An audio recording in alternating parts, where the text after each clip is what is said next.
여보, 이제 정말 끝이야. 오늘부터 생명 유지 장치를 끊기로 했어요. 병원 중환자실 남편이 인공호흡기로 생명을 연명하는 아내에게 무슨 소리를 하고 있는 걸까요? 살고 싶어하는 그녀의 속사정을 들여다보도록 하겠습니다. 사연을 시작하기 전에 구독과 좋아요를 눌러주시면 정말 감사하겠습니다. 댓글로 소원을 하나씩 적어보세요. 제가 그 소원 함께 이뤄지길 기도하겠습니다. 사람은 살아있었지만 세상에서는 이미 사라진 이름이었다. 새벽 4시 앰뷸런스가 멈췄다. 바닷가 언덕 위 낡은 3층 건물. 해송요양병원이라는 간판은 페인트가 벗겨져 글씨조차 희미했다. 파도 소리만이 고요한 새벽을 채우고 있었다. 들것 위의 윤서는 움직이지 않았다. 산소 마스크 너머로 보이는 얼굴은 창백했고 눈꺼풀은 굳게 닫혀 있었다. 심전도 모니터의 선들이 몸에 연결되어 있었고 규칙적인 신호음만이 그녀가 살아있음을 증명했다. 구급대원들이 들것을 옮겼다. 오래된 엘리베이터를 타고 3층으로 올라갔다. 복도는 어두웠고 소독약 냄새가 희미하게 풍겼다. 303호실 문이 열렸다. 창문 너머로 바다가 보이는 작은 병실이었다. 침대에 윤서를 옮기는 동안 간호사 최은미가 차트를 확인했다. 서울 대형병원에서 온 환자. 전원 사유는 장기 요양 필요. 진단명은 뇌손상 후 의식 저하 상태. 하지만 뇌사 판정은 아니었다. 애매한 상태였다.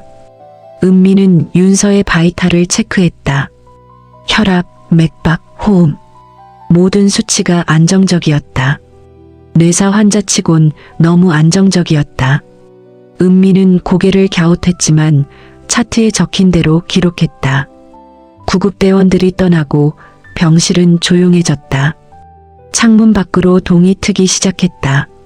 수평선이 붉게 물들었다. 아름다운 새벽이었지만 이 병실 안은 차갑고 고요했다. 윤서는 침대에 누워 있었다. 눈은 감겨 있었고 몸은 미동도 없었다. 하지만 그녀의 의식은 깨어 있었다. 모든 소리를 듣고 있었다. 구급대원의 발소리, 간호사의 숨소리, 차트 넘기는 소리.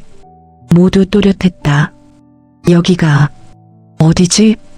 윤서는 기억을 더듬었다. 서울의 병원, 하얀 천장, 남편의 목소리. 그리고 갑작스러운 이동. 왜 옮긴 걸까? 왜 이렇게 조용한 곳으로? 머릿속이 혼란스러웠다. 하지만 윤서는 눈을 뜰 수 없었다. 몸이 말을 듣지 않았다. 손가락 하나 까딱할 수 없었다. 마치 영혼만 깨어있고 육체는 잠든 것 같았다. 오전 9시 병실 문이 열렸다. 발소리가 들렸다. 익숙한 발소리였다. 남편 도훈이었다. 윤서는 심장이 빠르게 뛰는 것을 느꼈다. 하지만 모니터의 숫자는 크게 변하지 않았다. 다행이었다. 도훈은 침대 옆에 섰다. 그의 시선이 윤서의 얼굴을 훑었다. 감정 없는 눈빛이었다. 사랑도 걱정도 없었다. 그저 확인하듯 바라볼 뿐이었다. 여보. 도훈의 목소리가 낮게 깔렸다. 윤서는 온 신경을 집중했다. 그의 다음 말을 놓치지 않으려 했다. 이제 편히 쉬어. 그 말이 무엇을 의미하는지 윤서는 알 수 없었다. 하지만 본능적으로 불안했다. 도훈의 목소리에는 이상한 무게감이 있었다. 마치 작별 인사 같은. 도훈은 침대 옆 의자에 잠시 앉았다. 윤서의 손을 잡았다. 차가운 손이었다. 하지만 그의 손도 따뜻하지 않았다. 기계적으로 손을 쥐었다 놓았다. 몇 분 뒤 도훈은 일어났다. 병실을 한번 둘러보고 문을 향해 걸었다. 윤서는 안도했다. 가는구나. 하지만 도훈은 문을 나서지 않고 복도에 섰다. 누군가와 대화를 시작했다. 원장님, 도훈의 목소리가 복도로 새어나왔다. 윤서는 귀를 기울였다. 들리는 소리는 희미했지만 집중하면 들을 수 있었다. 네, 잘 모셨습니다. 병원장으로 보이는 남자의 목소리였다. 나이 든 목소리, 피곤한 톤. 관리는 어떻게 되나요? 기본적인 생명 유지만 합니다. 말씀하신 대로요. 좋습니다. 그리고 서류는 준비 중입니다. 며칠이면 완료됩니다. 법적으로 문제 없죠? 물론입니다. 가족 동의서도 있고 의학적 소견도 명확하니까요. 윤서의 심장이 얼어붙었다. 서류? 무슨 서류? 법적으로 문제 없다는 건 무슨 의미인가? 머릿속이 빠르게 돌아갔다. 퍼즐 조각들이 맞춰지기 시작했다. 갑작스러운 전원, 애매한 진단, 바닷가 끝에 요양병원, 그리고 서류 이야기. 윤서는 깨달았다. 도훈이 자신을 버리려 한다는 것을, 아니, 버리는 것 이상의 무언가를 계획하고 있다는 것을. 복도의 대화가 계속되었다. 혹시 의식이 돌아올 가능성은 거의 없습니다. 뇌 손상 정도를 보면요. 확실합니까? 의학적으로 그렇습니다. 물론 기적은 있을 수 있지만 기적은 필요 없습니다. 도훈의 목소리가 차갑게 끊어졌다. 윤서는 온몸이 떨리는 것을 느꼈다. 하지만 몸은 여전히 움직이지 않았다. 비명을 지르고 싶었지만 목소리는 나오지 않았다. 그럼 일주일 정도면 모든 절차가 끝나겠네요. 네. 서류만 마무리되면요. 수고하십니다. 발소리가 멀어졌다. 도훈이 떠나는 소리였다. 병실 문은 닫히지 않았다. 윤서는 홀로 남겨졌다. 아니, 완전히 홀로는 아니었다. 복도에서 간호사 은미가 차트를 들고 서 있었다. 은미는 방금 대화를 들었다. 복도 구석에서 우연히 그녀의 얼굴은 굳어 있었다. 뭔가 잘못되고 있다는 느낌이 들었다. 하지만 확신할 수 없었다. 은미는 병실로 들어가 윤서를 확인했다. 바이탈은 여전히 안정적이었다. 너무 안정적이었다. 뇌사 환자라면 이렇게까지 안정적일 수 없었다. 은미는 차트를 다시 읽었다. 전원 기록, 진단명, 담당의 소견. 모든 것이 형식적이었다. 구체적인 검사 결과는 없었고 뇌파 검사 기록도 없었다. 이상했다. 은미는 의심을 품기 시작했다. 오후가 되었다. 병실은 햇빛으로 밝아졌다. 창밖으로 바다가 반짝였다. 평화로운 풍경이었지만 윤서의 세계는 어둠이었다. 그녀는 침대에 누워 생각했다. 도훈이 날 죽이려는 건가? 아니, 죽이는 게 아니었다. 이미 죽은 것처럼 만들려는 것이었다. 의식 없는 식물인간으로. 그리고 법적으로 정리하려는 것. 재산, 보험, 모든 것을. 윤서는 기억을 더듬었다. 사고 전날 밤.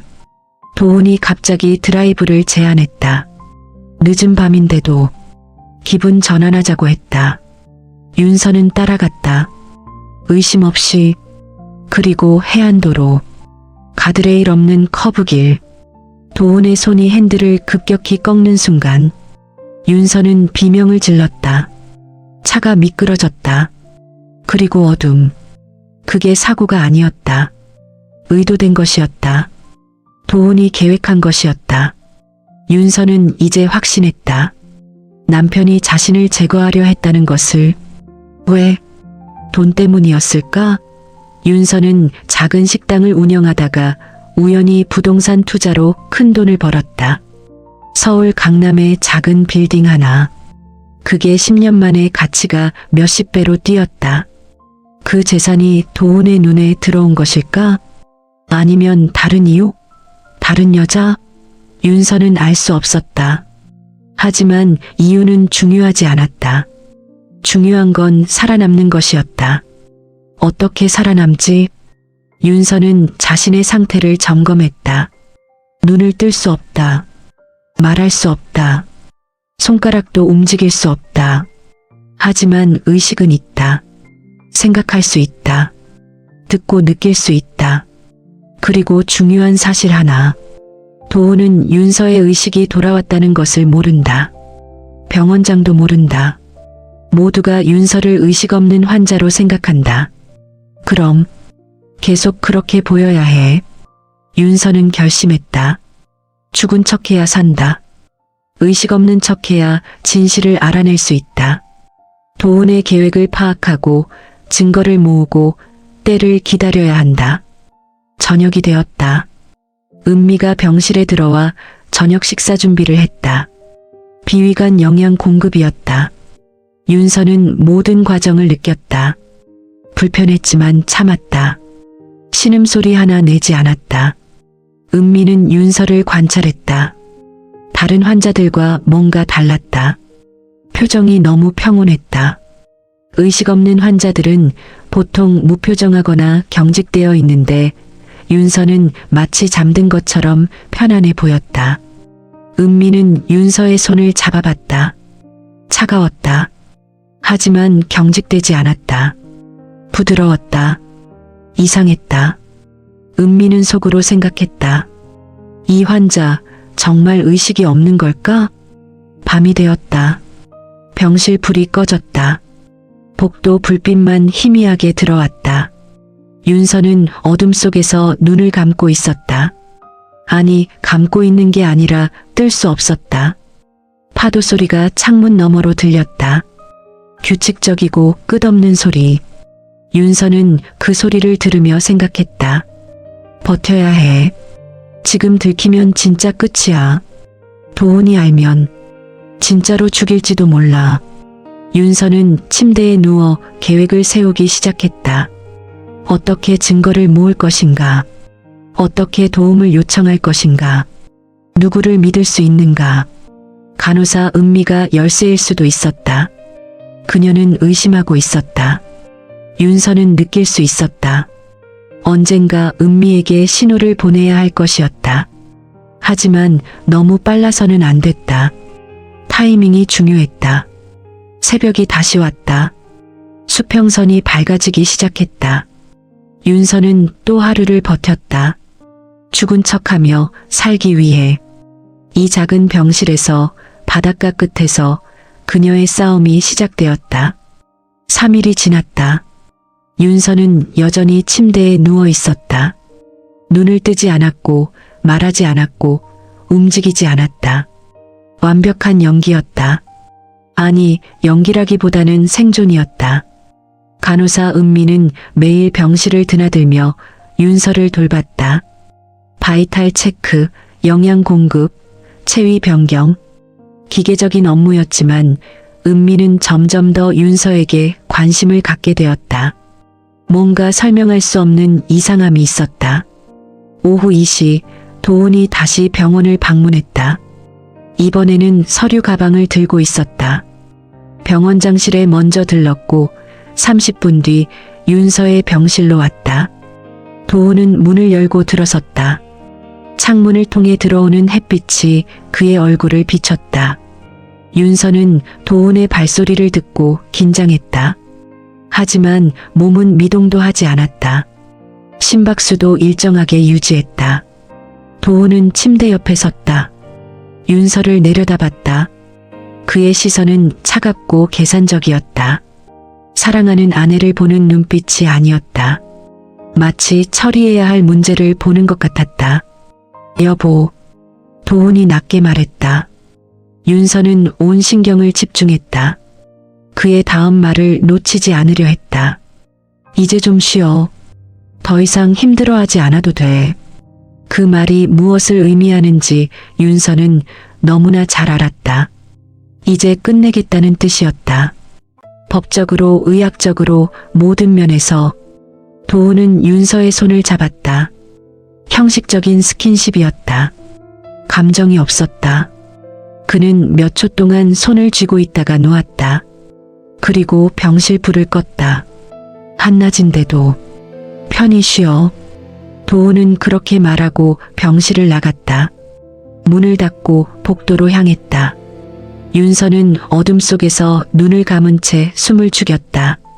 도훈이 완전히 멀어질 때까지 기다렸다. 복도에서 도훈과 병원장의 대화가 다시 시작되었다. 이번에는 목소리가 더 작았다. 은밀한 대화였다. 하지만 복도 음향이 좋았고 윤서의 청각은 예민해져 있었다. 서류만 끝나면 문제없죠? 도훈의 목소리였다. 조급함이 묻어났다. 네, 법적으로 아무 문제 없습니다. 병원장이 확신에 찬 목소리로 답했다. 며칠이면 충분합니까? 이틀이면 됩니다. 판정서만 마무리하면요. 판정서요? 네. 뇌사 추정 진단서입니다. 이걸로 법적 절차를 시작할 수 있습니다. 윤서의 심장이 얼어붙었다. 뇌사 추정 진단서. 자신은 뇌사가 아닌데 뇌사로 만들려는 것이었다. 서류상으로, 법적으로, 보험은 어떻게 됩니까? 도훈이 물었다. 윤서는 귀를 더 기울였다.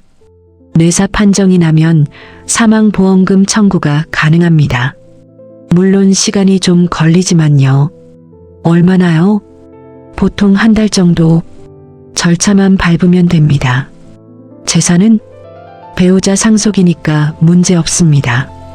유언장도 없고 직계자녀도 없으니 모두 당신 몫입니다. 윤서는 모든 것을 이해했다. 도훈은 보험금과 재산을 노린 것이었다. 윤서 명의의 강남 빌딩, 예금, 주식, 그리고 사망보험금까지 모두 합치면 수십억이었다. 원장님, 확실하게 부탁드립니다. 걱정 마십시오.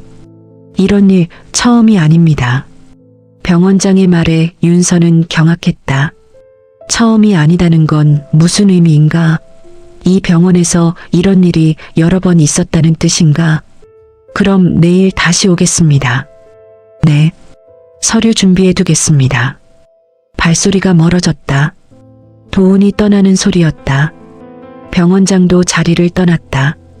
복도가 다시 조용해졌다. 윤서는 어둠 속에서 떠는 몸을 억눌렀다. 공포, 분노, 배신감. 모든 감정이 한꺼번에 밀려왔다. 하지만 그녀는 참았다. 눈물도 신음도 어떤 소리도 내지 않았다. 기록해야 해.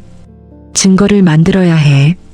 윤서는 머릿속으로 방금 들은 대화를 반복했다.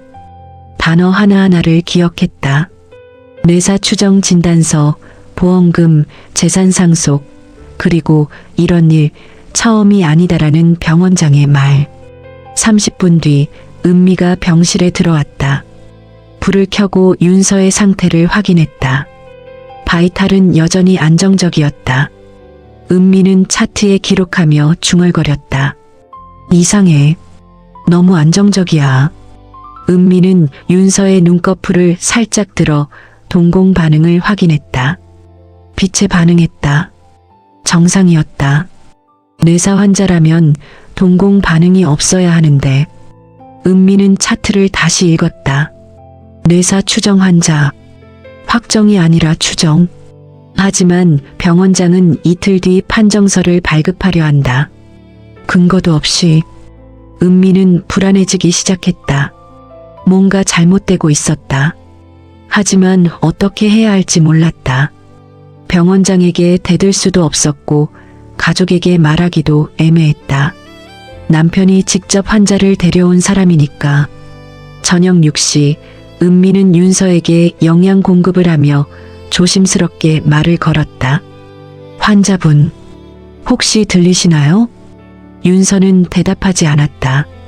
대답할 수 없었다. 하지만 은미의 목소리를 또렷하게 들었다. 저는 간호사 최은미예요. 제가 환자분을 돌보고 있어요. 은미는 잠시 망설이다가 계속했다. 솔직히 환자분 상태가 이상해요. 뇌사라고 하기엔 너무 안정적이거든요. 윤서의 심장이 빠르게 뛰었다. 은미가 눈치챘다. 하지만 어떻게 신호를 보내지? 아직은 위험했다. 도훈이 언제 다시 올지 모르고 병원장도 의심할 수 있었다. 혹시 의식이 있으시면 언젠가 신호 주세요. 도와드릴게요. 은미의 말에 윤서는 울고 싶었다. 드디어 믿을 수 있는 사람이 나타난 것 같았다. 하지만 아직은 아니었다. 타이밍을 기다려야 했다. 은미는 영양 공급을 마치고 병실을 나갔다. 윤서는 홀로 남았다. 창밖으로 해가 지고 있었다. 바다가 붉게 물들었다. 아름다운 석양이었지만 윤서에게는 보이지 않았다. 밤 9시 병원이 조용해졌다. 은미는 간호사실에서 차트를 다시 검토했다. 윤서의 차트, 전원 기록, 진단서, 모든 것이 형식적이고 급조된 느낌이었다. 은미는 컴퓨터로 윤서의 이전 병원 기록을 찾아봤다. 서울대병원에서 전원된 환자, 입원 사유는 교통사고. 하지만 뇌 손상 정도는 중등도로 기록되어 있었다. 뇌사 수준이 아니었다. 왜 갑자기 뇌사 추정으로 바뀐 거지? 은미는 의심을 품었다. 뭔가 조작이 있었다. 그리고 남편과 병원장의 대화. 서류만 끝나면 문제없다는 말. 이런 일 처음이 아니다라는 말. 은미는 결심했다. 이 환자를 지켜봐야겠다고. 뭔가 잘못되고 있고 자신이 유일하게 막을 수 있는 사람일지도 몰랐다. 자정이 지났다. 윤서는 침대에 누워 계획을 세웠다. 은미에게 신호를 보낼 타이밍.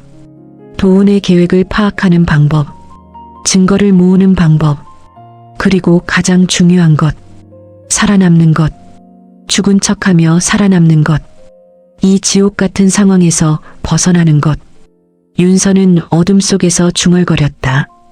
소리 없이 입술만 움직이며 나는 살 거야. 반드시. 나흘째 새벽 윤서는 기억을 정리하기 시작했다. 사고 전후의 모든 일들을 퍼즐 조각을 맞추듯 하나씩 6개월 전으로 거슬러 올라갔다. 도훈이 갑자기 보험을 권유했다. 우리도 나이가 있으니까 만일을 대비해야지. 윤서는 별 의심 없이 동의했다. 사망보험금 10억 원. 수익자는 배우자. 4개월 전 도훈이 윤서의 부동산 관리를 맡겠다고 했다. 내가 전문가니까 더 효율적으로 관리할 수 있어. 윤서는 또 동의했다. 신뢰했으니까. 2개월 전 도훈의 태도가 미묘하게 변했다. 차갑진 않았지만 거리가 느껴졌다. 대화가 줄었고 스킨십도 줄었다. 윤서는 스트레스 때문이라고 생각했다. 도훈의 사업이 어려워 보였으니까. 그리고 사고 전날 밤 도훈이 갑자기 드라이브를 제안했다. 기분 전환하자. 요즘 우리 너무 각박하게 살았잖아. 윤서는 좋아했다. 오랜만에 둘만의 시간이라고 생각했다. 밤 11시 해안도로를 달렸다. 도훈은 평소보다 빠르게 운전했다. 윤서는 천천히라고 말했지만 도훈은 웃으며 괜찮아라고 했다. 그리고 그 커브길, 가드레일이 없는 바다로 떨어질 수 있는 위험한 구간. 도훈의 손이 핸들을 급격히 꺾었다. 의도적으로. 윤서는 그 순간을 또렷하게 기억했다. 도훈의 표정, 공포가 아니라 결의에 찬 얼굴, 마치 결심한 사람의 얼굴. 차가 미끄러졌다. 윤서는 비명을 질렀다. 차체가 회전했고 유리창이 깨졌고 에어백이 터졌다. 그리고 충격. 엄청난 충격. 차는 절벽 아래로 떨어지지 않았다. 나무에 걸렸다. 기적적으로. 윤서는 의식을 잃었다. 도훈도 다쳤지만 윤서보다는 덜했다. 구급차가 왔고 병원으로 이송되었고 윤서는 며칠간 혼수 상태였다. 그리고 의식이 돌아왔다.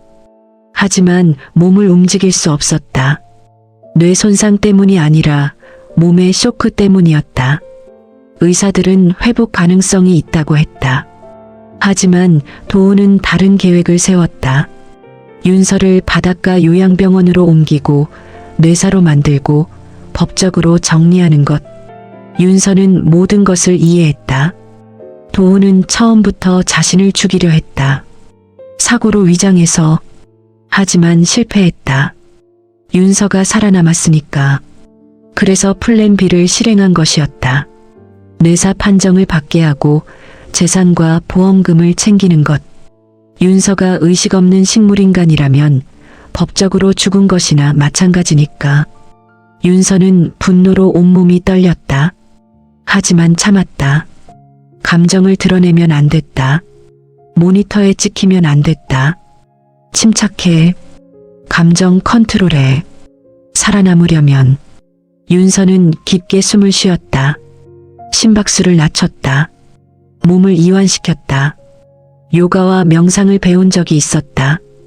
그 기술들이 지금 유용했다. 오전 10시 병원장이 윤서의 병실에 들어왔다. 차트를 확인하고 바이탈을 보고 고개를 끄덕였다. 안정적이군. 하지만 그의 눈빛은 차갑고 계산적이었다. 병원장은 윤서의 눈꺼풀을 들어 동공을 확인했다. 반응이 있었다. 병원장은 잠시 멈칫했다. 하지만 곧 차트에 동공 반응 미약이라고 적었다. 거짓 기록이었다. 윤서는 모든 것을 지켜봤다. 눈은 감고 있었지만 느낄 수 있었다. 병원장이 거짓 기록을 만들고 있다는 것을. 병원장이 병실을 나가자 윤서는 생각했다. 증거를 만들어야 해.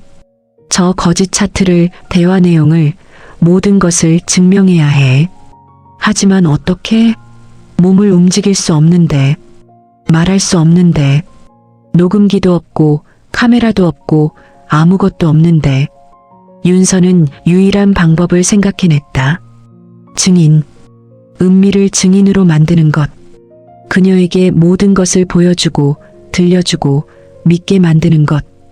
오후 3시 은미가 병실에 들어왔다. 체위 변경 시간이었다. 은미는 윤서를 옆으로 돌리며 조심스럽게 말을 걸었다. 환자분, 오늘 남편분이 다시 오신대요. 서류 때문에.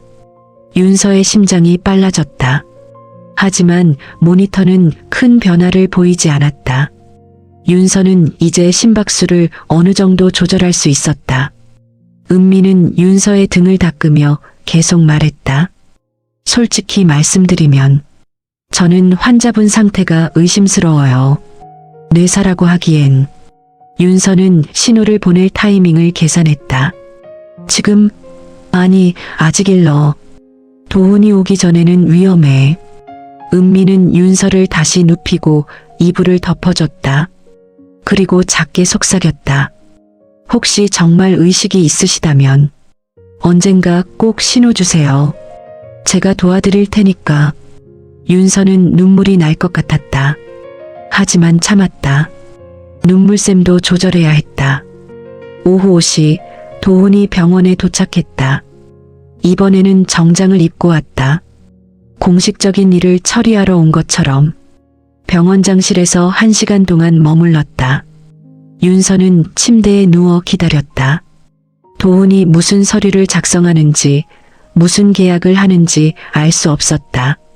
하지만 상상할 수 있었다.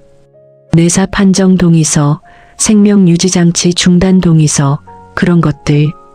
오후 6시 도훈이 윤서의 병실에 들어왔다. 이번에는 혼자가 아니었다. 병원장도 함께였다. 잘 부탁드립니다. 도훈이 병원장에게 말했다. 병원장이 답했다. 걱정 마십시오. 내일이면 모든 서류가 완료됩니다. 그럼 내일 오후에 다시 오겠습니다. 네, 준비해두겠습니다. 두 사람은 윤서를 내려다봤다. 마치 물건을 보듯. 감정 없는 시선이었다. 도훈이 윤서에게 다가가 손을 잡았다. 차가운 손길이었다. 여보, 내일이면 다 끝나. 당신 이름으로 된 건 이제 없어. 그 말이 무엇을 의미하는지 윤서는 너무나 잘 알았다. 재산, 보험, 모든 법적 권리. 내일이면 모두 도훈의 것이 된다는 뜻. 도훈은 손을 놓고 병원장과 함께 병실을 나갔다. 문이 닫혔다. 윤서는 홀로 남았다. 기록해야 산다. 윤서는 방금 들은 말을 머릿속에 새겼다. 내일이면 다 끝나. 당신 이름으로 된 건 이제 없어. 증거가 될 말들이었다. 증인 앞에서 다시 말하게 만들어야 했다. 밤 8시 은미가 마지막 체크를 하러 왔다. 윤서는 결심했다. 내일 도훈이 오기 전에 은미에게 신호를 보내야겠다고. 더 이상 기다릴 수 없었다. 내일이면 정말 늦을지도 몰랐다. 은미가 바이탈을 체크하는 동안 윤서는 온 힘을 다해 집중했다. 손가락, 오른손 검지, 움직여야 해. 조금만. 하지만 손가락은 움직이지 않았다. 몸이 아직 말을 듣지 않았다. 윤서는 좌절했지만 포기하지 않았다. 계속 시도했다. 은미가 병실을 나가려는 순간 윤서는 마지막으로 시도했다. 눈꺼풀, 떨림, 아주 미세하게. 하지만 은미는 눈치채지 못했다. 불을 끄고 병실을 나갔다. 윤서는 어둠 속에서 혼자 남았다. 내일은 반드시. 윤서는 밤새 연습했다. 손가락 움직이기, 눈꺼풀 떨기, 입술 미세하게 움직이기. 몸이 조금씩 반응하기 시작했다. 의지가 육체를 깨우고 있었다. 새벽 4시, 윤서는 드디어 성공했다. 오른손 검지가 아주 조금 움직였다. 1mm도 안 되는 움직임이었지만 윤서에게는 엄청난 성과였다. 할 수 있어. 나는 할 수 있어. 윤서는 희망을 품었다. 내일 은미에게 신호를 보낼 수 있을 것 같았다. 그리고 모든 것을 바꿀 수 있을 것 같았다. 동이 트기 시작했다. 새로운 날이 왔다. 윤서의 운명이 결정될 날. 살아남느냐, 정말로 죽느냐. 그 기로에 선 날. 5째 날 아침, 은미는 평소보다 일찍 출근했다. 밤새 잠을 설쳤다. 윤서에 대한 생각 때문이었다. 뭔가 잘못되고 있다는 확신이 점점 강해졌다. 간호사실에서 은미는 윤서의 차트를 다시 한번 꼼꼼히 검토했다. 전원 기록, 진단명, 바이탈 추이. 모든 것이 의학적으로 모순되어 있었다. 뇌사 추정 환자라면 바이탈이 불안정해야 하는데 윤서는 너무 안정적이었다. 혈압, 맥박, 호흡 모두 정상 범위였다. 동공 반응도 있었다. 은미가 직접 확인했으니까.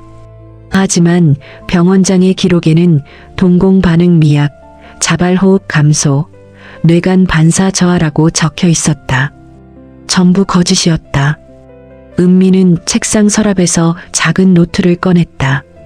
개인적으로 기록을 시작하기로 했다. 공식 차트는 조작되고 있었다. 진짜 기록은 따로 만들어야 했다. 오전 7시, 은미는 윤서의 병실로 향했다. 아침 체크 시간이었다. 문을 열자 윤서는 여전히 침대에 누워 있었다. 평온한 얼굴, 감긴 눈, 규칙적인 호흡. 은미는 바이탈을 체크했다. 혈압 1만 2080, 맥박 72, 호흡수 16. 완벽하게 정상이었다. 은미는 노트에 기록했다. 날짜, 시간, 정확한 수치. 환자분, 좋은 아침이에요. 은미는 습관적으로 인사했다. 의식 없는 환자에게도 말을 거는 게 간호사의 예의였다. 하지만 이번엔 다른 의도도 있었다. 혹시나 하는 기대. 은미는 윤서의 손을 잡았다. 체온을 확인하기 위해. 손은 따뜻했다. 혈액순환이 잘 되고 있다는 뜻이었다. 환자분, 혹시 제 말이 들리시나요? 은미가 조심스럽게 물었다. 윤서는 대답하지 않았다. 당연했다. 하지만 은미는 포기하지 않았다. 손을 꼭 쥐어 볼게요. 혹시 느껴지시면 반응해 주세요. 은미는 윤서의 손을 살짝 눌렀다. 윤서는 느꼈다. 따뜻한 손길을, 간절한 기대를. 이제 신호를 보낼 때였다. 윤서는 온 힘을 다해 집중했다. 오른손 검지. 어젯밤 연습한 대로. 움직여. 조금만. 검지가 떨렸다. 아주 미세하게. 1mm도 안 되는 움직임. 하지만 은미는 느꼈다. 손바닥에 전해지는 작은 압력. 은미의 눈이 커졌다. 다시 한번 확인하기 위해 손을 더 집중해서 잡았다. 환자분 방금 움직이셨어요? 윤서는 다시 시도했다. 이번에는 조금 더 강하게. 검지가 움직였다. 확실하게. 은미는 숨을 멈췄다. 믿기지 않았다. 하지만 분명히 느꼈다. 환자가 반응했다. 의식이 있다. 세상에. 은미는 황급히 주변을 둘러봤다. 혹시 누가 보고 있나? 복도는 조용했다. 아직 다른 직원들은 오지 않았다. 은미는 다시 윤서에게 집중했다. 환자분, 제 말이 들리시는 거죠? 들리시면 다시 한번 손가락을 움직여 주세요. 윤서는 또다시 검지를 움직였다. 이번에는 2번. 확실한 신호였다. 은미의 손이 떨렸다.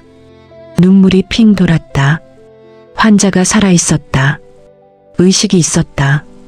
그런데 뇌사 판정을 받으려 하고 있었다. 환자분, 살아계시는군요. 은미의 목소리가 떨렸다. 윤서는 눈물을 흘리고 싶었지만 참았다. 아직 눈을 뜰 수는 없었다.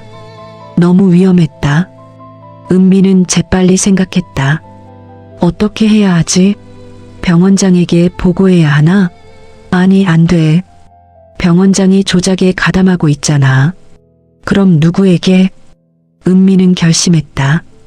일단 환자와 소통 방법을 만들어야겠다고. 환자분, 제가 질문하면 손가락으로 대답해 주세요. 예스면 1번, 노면 2번. 괜찮으시겠어요? 윤서는 검지를 한번 움직였다. 예스? 좋아요. 그럼 환자분 이름이 윤서 맞으시죠? 1번. 예스.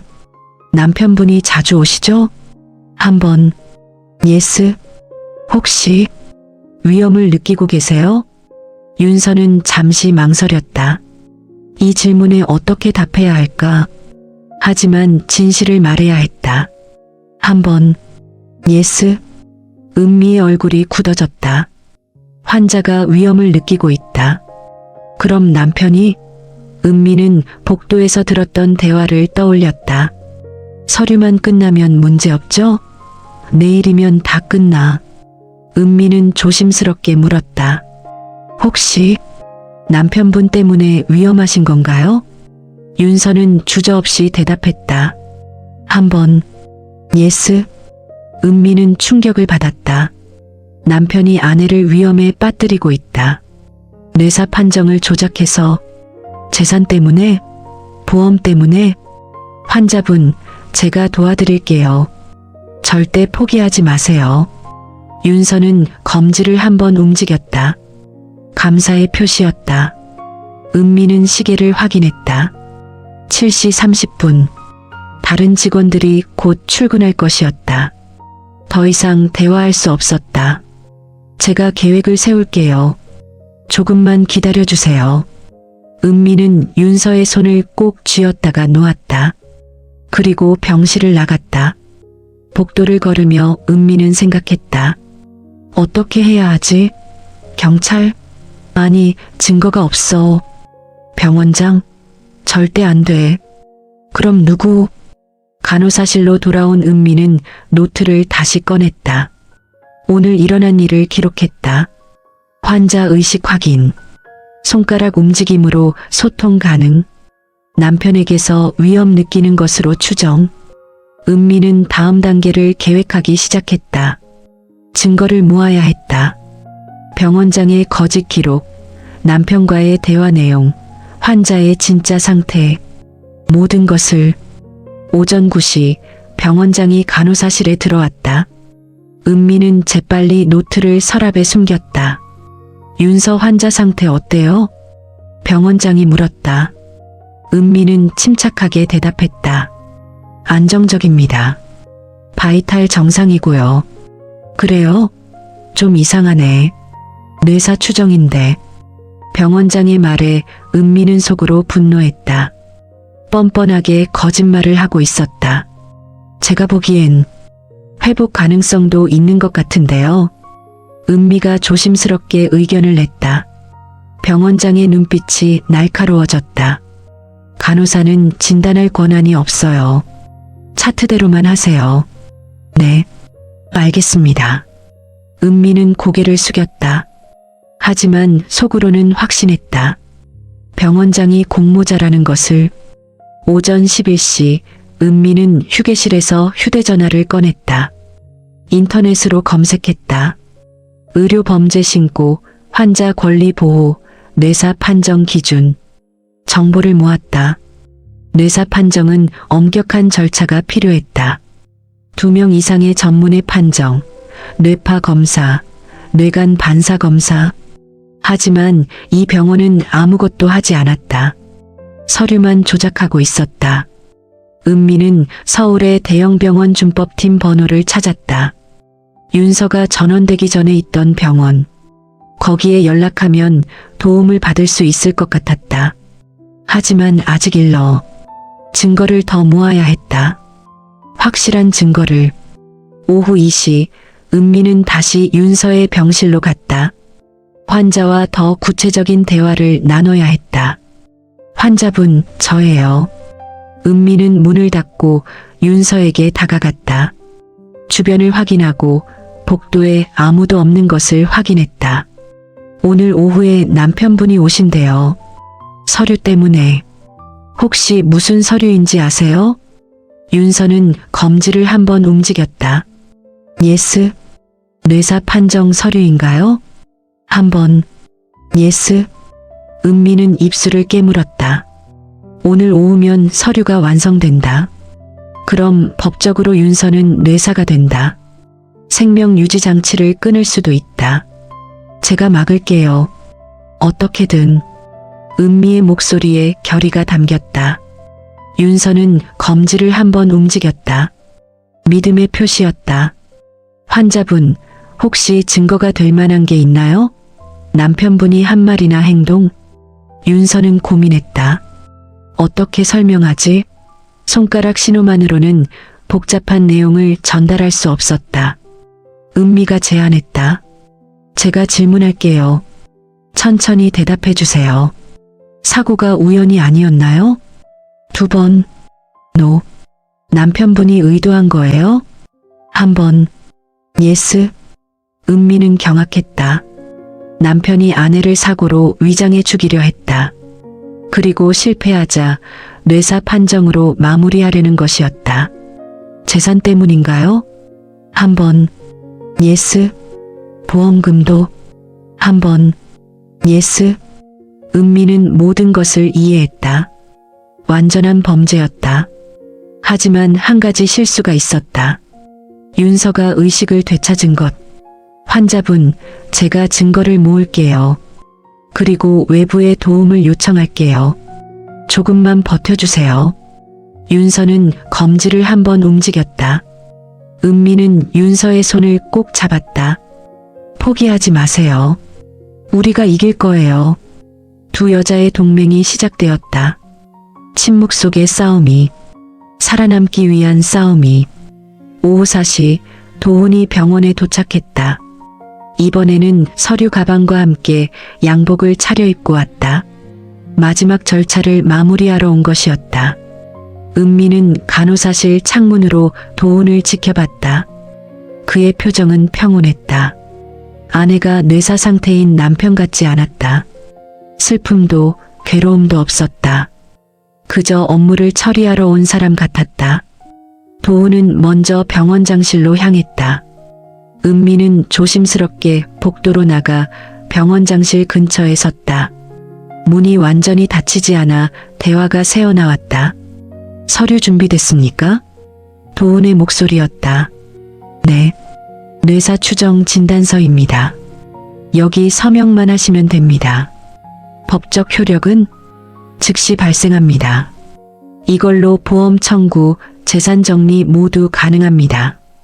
좋습니다. 서류 넘기는 소리, 펜으로 쓰는 소리. 은미는 녹음하고 싶었지만 휴대전화를 꺼낼 수 없었다. 너무 위험했다. 그런데 원장님, 도훈이 다시 말했다. 혹시 문제될 일은 없겠죠? 나중에 조사나 그런 거 걱정 마십시오. 저도 이런 일 처음이 아닙니다. 서류상 완벽합니다. 은미는 전율했다. 이런 일 처음이 아니다. 병원장이 이전에도 이런 범죄에 가담했다는 뜻이었다. 그럼 내일부터 생명 유지 장치를 가족 동의만 있으면 됩니다. 서명하시겠습니까? 물론입니다. 또다시 서류 넘기는 소리. 은미는 주먹을 쥐었다.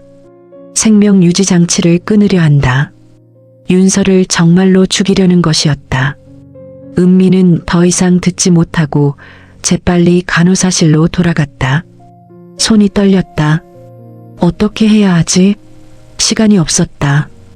은미는 노트에 방금 들은 내용을 기록했다. 날짜, 시간, 대화 내용, 증거를 남겨야 했다. 10분 뒤 도훈이 윤서의 병실로 향했다. 은미는 뒤따라갔다. 명부는 바이탈 체크였다. 도훈은 병실 문을 열고 들어갔다. 윤서를 내려다봤다. 그의 눈빛에는 여전히 감정이 없었다. 은미는 병실 구석에서 차트를 확인하는 척하며 상황을 지켜봤다. 도훈의 모든 말과 행동을 기억하려 했다. 여보, 도훈이 윤서에게 말했다. 윤서는 심장이 빠르게 뛰는 것을 느꼈지만 바이탈은 안정적으로 유지했다. 오늘로 다 끝났어. 서류도 다 끝났고. 도훈은 침대 옆 의자에 앉았다. 윤서의 손을 잡았다. 차갑고 기계적인 손길이었다. 내일부터는 편하게 쉴 수 있을 거야. 그 말의 의미를 윤서는 알았다. 생명 유지 장치를 끊는다는 뜻. 진짜로 죽인다는 뜻. 은미는 도훈의 말을 모두 들었다. 증거였다. 하지만 녹음은 안 됐다. 증인은 자신뿐이었다. 도훈은 잠시 침묵했다가 다시 말했다. 사실 미안해. 이렇게 될 줄은 몰랐어. 하지만 그는 잠시 멈췄다. 우리 관계는 이미 끝났잖아. 넌 알고 있었을 거야. 내가 다른 사람을 만나고 있다는 거. 윤서의 심장이 얼어붙었다. 다른 사람? 도훈이 바람을 피우고 있었다는 말인가? 수진이랑 재혼하려고, 내 재산으로 새 출발하려고. 도훈은 담담하게 말했다. 마치 날씨 이야기하듯. 미안하지만 이게 최선이야. 너도 이렇게 사느니 차라리 편하게 가는 게 나을 거야. 은미는 충격을 받았다. 도훈이 아내를 죽이고 재혼하려 한다. 그것도 아내의 재산으로. 윤서는 분노로 온몸이 떨렸다. 하지만 참았다. 절대 참아야 했다. 도훈은 윤서의 손을 놓고 일어섰다. 잘 쉬어. 내일 마지막으로 올게. 그는 병실을 나갔다. 은미와 스쳐 지나가며 가볍게 고개를 숙였다. 수고하세요. 예의 바른 남편의 모습이었다. 은미는 도훈이 완전히 사라질 때까지 기다렸다. 그리고 재빨리 윤서에게 다가갔다. 환자분 다 들었어요. 은미의 목소리가 떨렸다. 제가 증인이에요. 남편분이 한 말 다 기억할게요. 윤서는 검지를 한번 움직였다. 감사의 표시였다. 은미는 윤서의 얼굴을 자세히 봤다. 눈가에 눈물이 맺혀 있었다. 윤서가 울고 있었다. 환자분. 은미는 눈물을 닦아줬다. 부드럽게 울지 마세요. 우리가 이길 거예요. 제가 도와드릴게요. 윤서는 검지를 2번 움직였다. 고맙다는 뜻이었다. 은미는 결심했다. 지금 당장 움직여야겠다고. 내일이면 늦는다. 생명 유지 장치를 끊기 전에 모든 것을 막아야 한다. 저녁 6시 은미는 간호사실에서 서울대병원 번호를 찾았다. 윤서의 전원 기록에 적혀 있었다. 담당 주치의는 강현우 교수였다. 은미는 휴대전화로 병원에 전화했다. 강현우 교수님 연결 부탁드립니다. 무슨 일이십니까? 환자 상태 관련해서 긴급히 상담드릴 게 있습니다. 몇 분 뒤 강현우 교수가 전화를 받았다. 여보세요? 교수님, 저는 해송요양병원 간호사 최은미입니다. 윤서 환자 관련해서 연락드렸습니다. 윤서 환자요? 전원된 환자 말인가요? 네. 교수님, 이 환자 뇌사 아닙니다. 전화 너머로 침묵이 흘렀다. 강현우는 신중하게 물었다. 무슨 근거로 그렇게 말씀하시나요? 환자가 의식이 있습니다. 손가락으로 반응합니다. 동공 반응도 정상이고 바이탈도 안정적입니다. 그런데 왜 뇌사 판정이 조작입니다. 병원장이 거짓 진단서를 만들고 있어요. 남편과 공모해서. 강현우는 충격을 받은 듯 잠시 말이 없었다. 심각한 주장이네요. 증거가 있습니까? 환자 본인이 증거입니다. 그리고 제가 목격했어요. 남편과 병원장의 대화를. 강현우는 빠르게 결정을 내렸다. 알겠습니다. 제가 내일 아침 그쪽으로 가겠습니다. 그때까지 환자 잘 지켜주세요. 교수님, 내일이면. 알아요. 서둘겠습니다. 그리고 혹시 모르니 지금 즉시 경찰에도 신고하세요. 은미는 고개를 끄덕였다. 알겠습니다.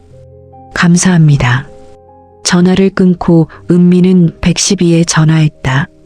하지만 막상 신고하려니 어떻게 설명해야 할지 막막했다. 여보세요. 신고 도와드리겠습니다. 환자가 위험합니다. 남편이 아내를 죽이려고요? 지금 폭력이 발생하고 있나요? 아니요. 그게 아니라 뇌사 판정을 조작해서. 뇌사 판정이요? 그건 의료 문제 아닌가요? 은미는 답답했다. 경찰은 이해하지 못했다. 환자가 살아있는데 뇌사로 만들려고 해요. 생명 유지 장치를 끊으려고요. 확인이 필요하겠네요. 주소와 환자 정보 알려주세요. 은미는 정보를 알려줬다. 경찰은 내일 아침 병원을 방문하겠다고 했다. 은미는 전화를 끊고 안도의 한숨을 쉬었다. 강현우 교수와 경찰, 2개의 안전망을 만들었다. 밤 9시 은미는 마지막으로 윤서의 병실에 들어갔다. 환자분, 도움 요청했어요. 서울병원 교수님이랑 경찰이 내일 아침에 와요. 윤서는 검지를 1번 움직였다. 안도의 신호였다. 오늘 밤 제가 지킬게요. 혹시 모르니까. 은미는 병실 구석 의자에 앉았다. 밤새 윤서를 지키기로 했다. 윤서는 침대에 누워 천장을 바라봤다. 눈은 여전히 감고 있었지만 마음은 편안했다. 더 이상 혼자가 아니었다. 은미가 있었고 도움이 오고 있었다. 조금만 더 버티면 돼. 밤이 깊어갔다. 파도 소리가 창문 너머로 들렸다. 규칙적이고 평화로운 소리. 윤서는 그 소리를 들으며 희망을 품었다. 내일이면 모든 게 바뀔 것이었다. 진실이 드러날 것이었다. 그리고 윤서는 살아남을 것이었다.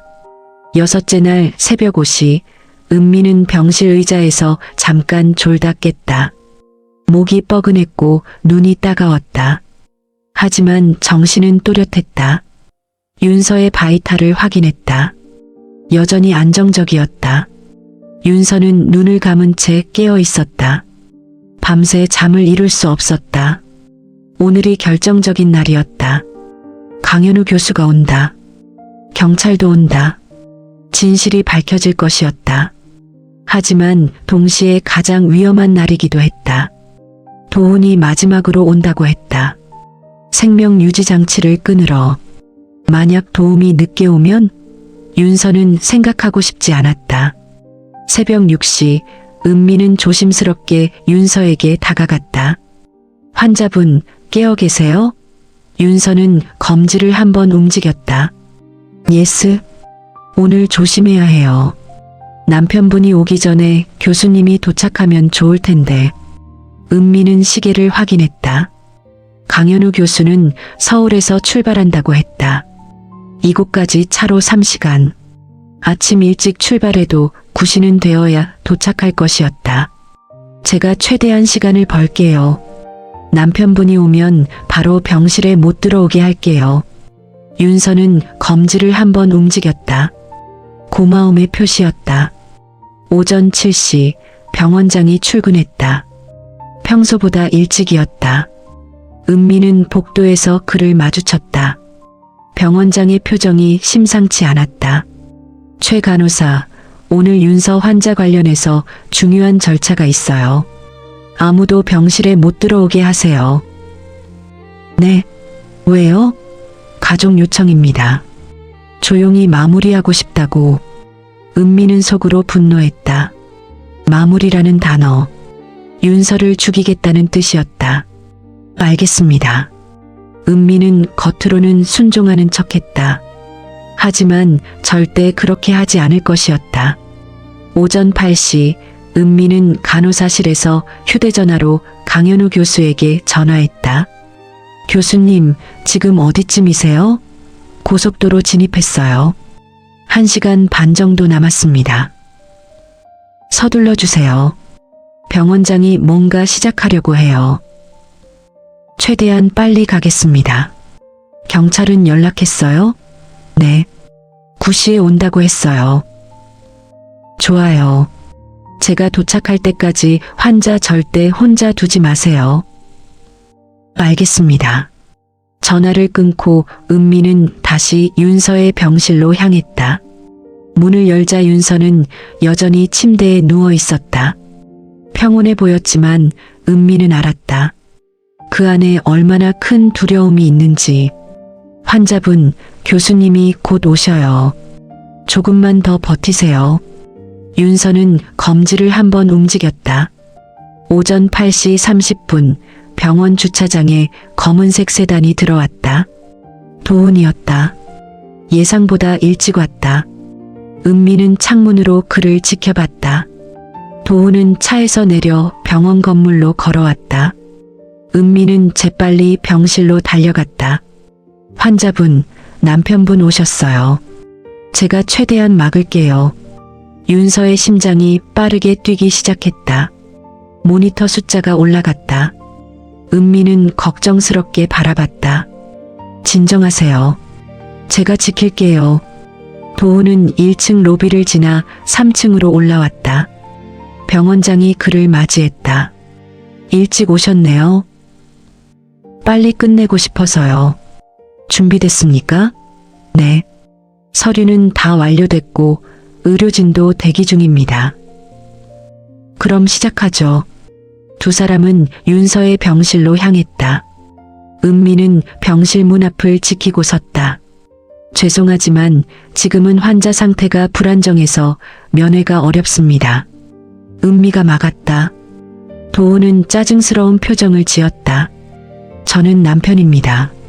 들어가야죠. 그래도 지금은. 병원장이 끼어들었다. 최 간호사, 비켜요. 가족이에요. 하지만 환자가. 비키라고 했어요. 병원장의 목소리가 높아졌다. 은미는 어쩔 수 없이 한 걸음 물러섰다. 하지만 병실 문을 완전히 열어주지는 않았다. 제가 먼저 상태를 확인하고 모시겠습니다. 은미는 재빨리 병실로 들어가 문을 닫았다. 도훈과 병원장은 복도에서 기다려야 했다. 은미는 윤서에게 속삭였다. 조금만 더요. 시간을 벌 수 있는 데까지 벌게요. 윤서는 검지를 한번 움직였다. 은미는 일부러 천천히 바이탈을 체크했다. 혈압, 맥박, 호흡. 하나하나 시간을 끌었다. 5분이 지났다. 복도에서 도훈의 목소리가 들렸다. 왜 이렇게 오래 걸리는 거예요? 은미는 문을 열고 나갔다. 환자 상태가 좀 이상해서 확인 중입니다. 뭐가 이상한데요? 바이탈이 평소보다 높아요. 스트레스 반응 같은데. 병원장이 끼어들었다. 뇌사 환자가 무슨 스트레스 반응이에요? 그냥 들어가게 해요. 은미는 더 이상 막을 수 없었다. 도훈이 병실 문을 밀고 들어갔다. 병원장도 따라 들어갔다. 윤서는 침대에 누워 있었다. 심장이 터질 듯 뛰었지만 겉으로는 평온한 척했다. 도훈은 침대 옆에 섰다. 윤서를 내려다봤다. 마지막으로 보는 시선이었다. 여보, 이제 정말 끝이야. 도훈의 목소리는 차갑고 단호했다. 오늘부터 생명 유지 장치를 끊기로 했어. 더 이상 고통받지 않아도 돼. 윤서는 분노로 온몸이 떨렸다. 하지만 참았다.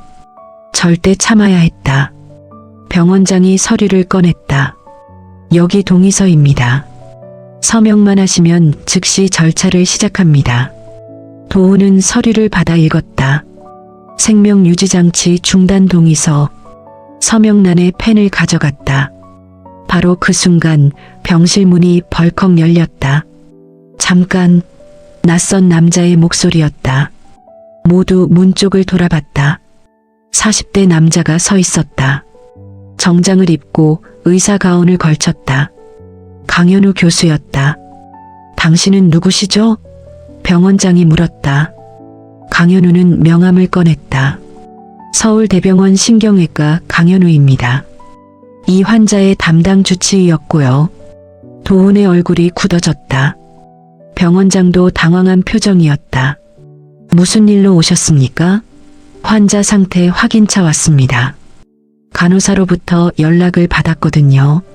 강현우는 은미를 보며 고개를 끄덕였다. 은미는 안도의 한숨을 쉬었다. 강현우는 윤서에게 다가갔다. 바이탈을 확인하고 동공 반응을 체크하고 신경학적 검사를 시작했다. 환자 의식 상태가 어떻습니까? 강현우가 병원장에게 물었다. 병원장은 당황하며 대답했다. 뇌사 추정입니다. 추정이요? 확정은 아니고 아직 최종 판정은 안 났지만 강현우는 차트를 요청했다. 병원장은 어쩔 수 없이 건넸다. 강현우는 꼼꼼히 읽었다. 뇌파 검사 기록이 없네요. 아직 예정입니다. 뇌간 반사 검사도 없고 무호흡 검사도 없고 그런데 어떻게 뇌사 추정을 하셨습니까? 병원장은 대답하지 못했다. 강현우는 계속해서 질문했다. 동공 반응도 정상인데요? 여기 동공 반응 미약이라고 적혀 있는데 제가 보기엔 정상입니다. 그건 강현우는 차트를 내려놓고 병원장을 똑바로 바라봤다. 이 차트 조작된 거 아닙니까? 병원장의 얼굴이 하얗게 질렸다. 도훈도 긴장한 표정이었다. 무슨 말씀을? 환자는 뇌사가 아닙니다. 의식도 있고 반응도 있어요. 강현우는 윤서에게 다가가 말했다. 윤서 씨, 제 말 들리시면 손가락을 움직여 주세요. 윤서는 주저없이 검지를 움직였다. 명확하게. 강현우는 미소 지었다. 보세요. 환자가 반응합니다. 도훈과 병원장은 충격을 받았다. 윤서가 의식이 있다고? 불가능했다. 그들은 윤서가 식물인간이라고 믿었다. 강현우는 계속해서 윤서와 소통했다. 윤서 씨, 당신 이름이 윤서 맞죠? 맞으면 한번 움직이세요. 한번. 예스. 지금 여기 있는 사람이 당신 남편인가요? 한번. 예스. 혹시 남편이 당신에게 위해를 가하려 했나요? 윤서는 잠시 망설였다. 하지만 이제 숨길 필요가 없었다. 한번 예스? 강현우는 도훈을 날카롭게 바라봤다. 설명이 필요할 것 같은데요? 도훈은 한 발짝 뒤로 물러섰다. 무슨 소리예요? 저는 아내를 사랑합니다. 그런데 왜 생명 유지 장치를 끊으려 하셨죠? 환자가 의식이 있는데 저는 몰랐어요. 의사 선생님이 뇌사라고 했으니까. 강현우는 병원장을 돌아봤다. 원장님, 이 환자를 뇌사로 판정하려던 이유가 뭡니까? 병원장은 입을 다물었다. 대답할 수 없었다. 바로 그때 병실 문이 다시 열렸다. 경찰 2명이 들어왔다. 신고받고 왔습니다. 무슨 일입니까? 은미가 앞으로 나섰다. 저희가 신고했습니다. 이 환자가 남편과 병원장의 공모로 뇌사 판정을 받을 뻔했어요. 경찰은 상황을 파악하려 했다. 강현우가 설명했다. 이 환자는 뇌사가 아닙니다. 의식이 있어요. 하지만 병원장과 남편이 거짓 진단서를 만들고 생명 유지 장치를 끊으려 했습니다. 증거가 있습니까? 은미는 노트를 꺼냈다. 여기 제가 기록한 내용입니다. 남편과 병원장의 대화 내용, 거짓 차트 기록, 모든 게 있어요. 경찰은 노트를 받아 읽었다. 표정이 점점 굳어졌다. 이거 심각한 범죄인데요. 도훈은 황급히 병실을 나가려 했다. 하지만 경찰이 막았다. 잠깐만요. 어디 가십니까? 저는 아무것도 모릅니다. 일단 서에 가서 조사받으셔야겠습니다. 병원장도 체념한 표정이었다. 모든 게 끝났다는 것을 알았다. 강현우는 윤서에게 다가가 말했다. 윤서 씨, 이제 안전해요. 제가 서울병원으로 다시 모시겠습니다. 윤서는 검지를 한번 움직였다.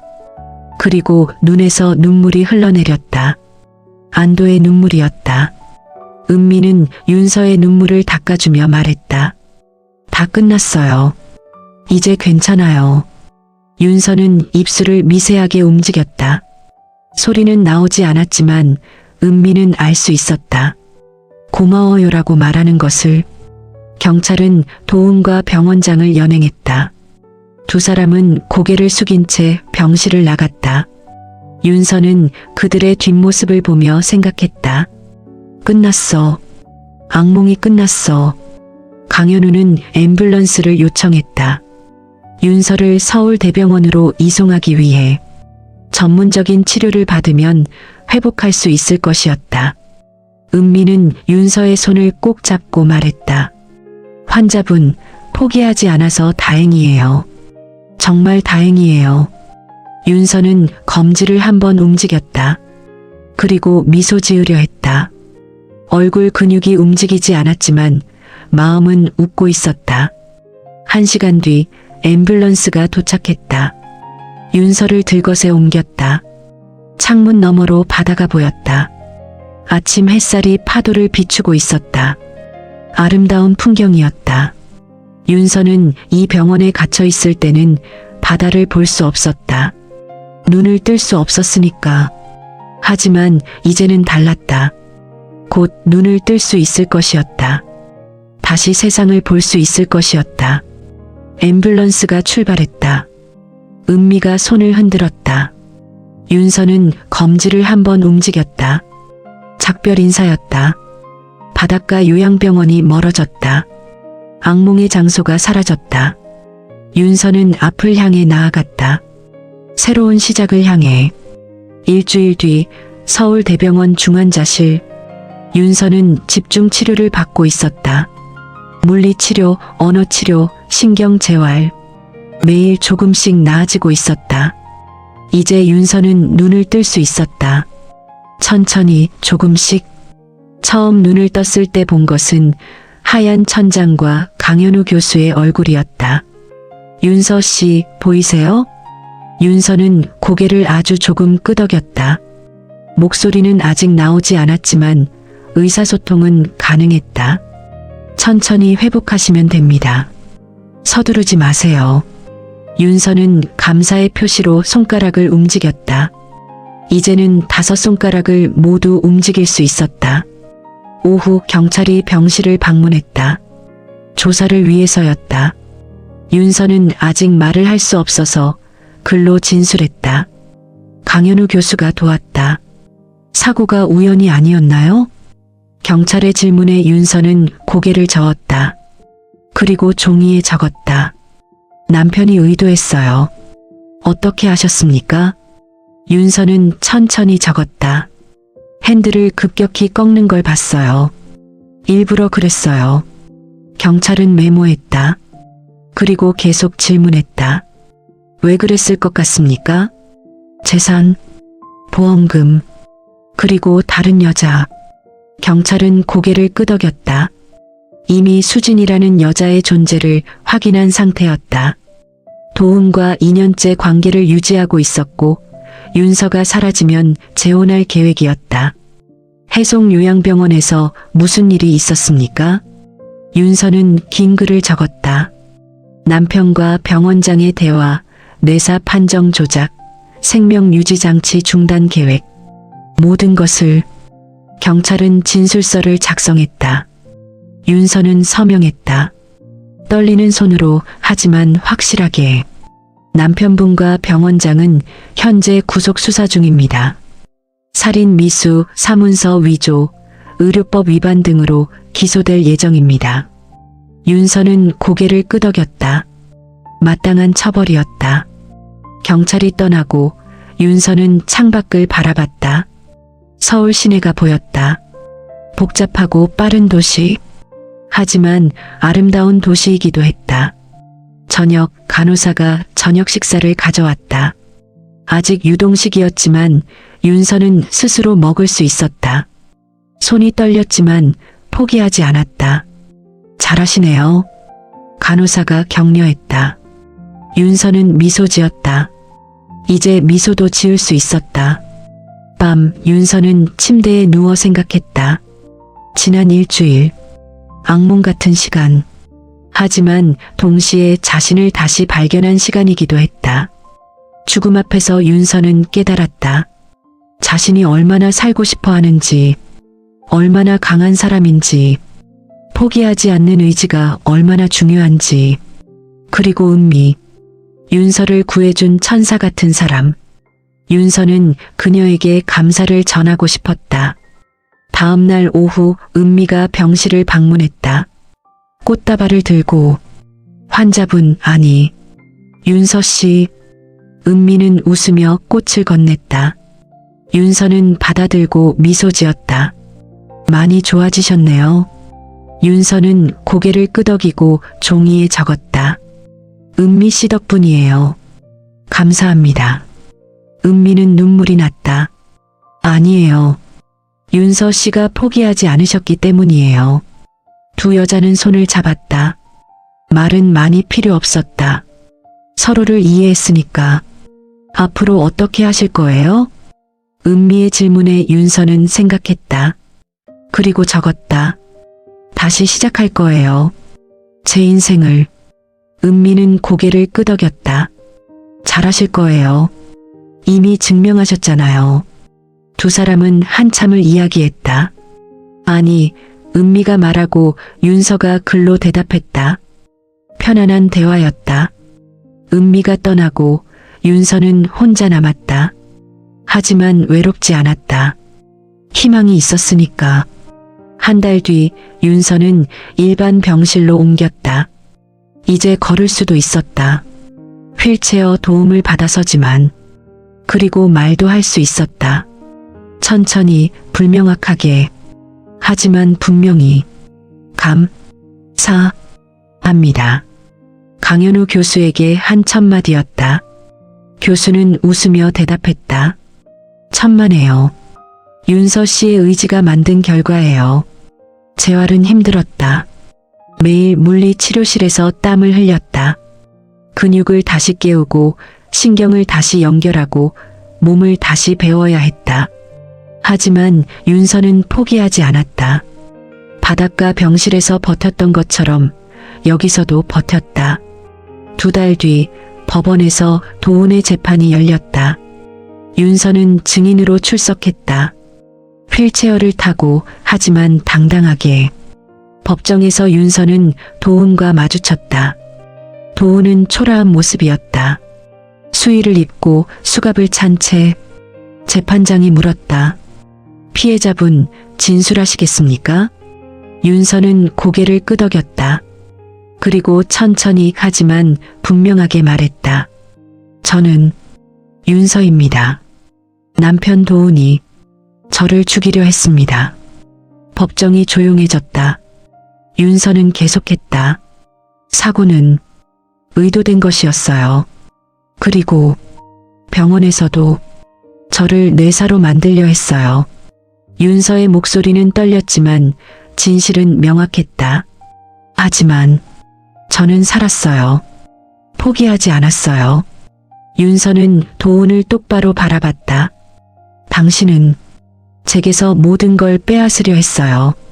하지만 실패했어요. 도운은 고개를 숙였다. 변명할 말이 없었다. 검사가 최종 구형했다. 피고인 도운에게 살인 미수죄로 징역 15년을 구형합니다. 방청석에서 웅성거림이 일었다. 윤서는 조용히 법정을 나왔다. 복도에서 윤서는 깊게 숨을 쉬었다. 끝났다. 진짜 끝났다. 은미가 다가와 손을 잡았다. 수고하셨어요. 윤서는 미소 지었다. 고마워요. 정말. 3달 뒤 윤서는 퇴원했다. 아직 완전히 회복된 건 아니었지만 일상생활은 가능했다. 지팡이를 짚고 걷고 천천히 말하고 스스로 식사할 수 있었다. 강현우 교수는 마지막 진료에서 말했다. 기적이에요. 의학적으로 설명하기 어려운 회복 속도예요. 윤서는 미소 지으며 대답했다. 살고 싶었어요. 그게 전부예요. 퇴원하는 날 은미가 병원 로비에서 기다리고 있었다. 꽃다발과 함께 축하해요, 윤서 씨. 고마워요. 정말 모든 게. 2사람은 포옹했다. 긴 포옹이었다. 앞으로 어디서 지내실 거예요? 은미의 질문에 윤서는 대답했다. 바닷가로 갈 거예요. 바닷가요? 네. 그곳에서 다시 시작하고 싶어요. 은미는 놀란 표정이었다. 그 끔찍한 기억이 있는 곳인데. 하지만 윤서는 확신에 차 있었다. 그곳에서 제가 다시 태어났으니까요. 은미는 이해했다. 윤서에게 바닷가는 악몽의 장소가 아니라 재생의 장소였다. 일주일 뒤 윤서는 바닷가 마을로 돌아왔다. 해송 요양병원이 있던 그곳. 하지만 병원은 이미 폐업했다. 범죄에 연루되어 영업 정지를 당했고 결국 문을 닫았다. 윤서는 병원 건물을 올려다봤다. 303호실 창문이 보였다. 자신이 갇혀있던 곳, 죽을 뻔했던 곳, 하지만 동시에 살아남은 곳. 안녕. 그리고 안녕. 윤서는 작별 인사를 했다. 그 기억에게. 윤서는 바닷가 언덕 아래 작은 건물을 발견했다. 임대 표지판이 붙어 있었다. 1층 상가였고 바다가 보이는 위치였다. 윤서는 부동산에 연락했다. 며칠 뒤 계약을 마쳤다. 이곳에서 새로운 시작을 할 것이었다. 1달 뒤 윤서는 작은 식당을 열었다.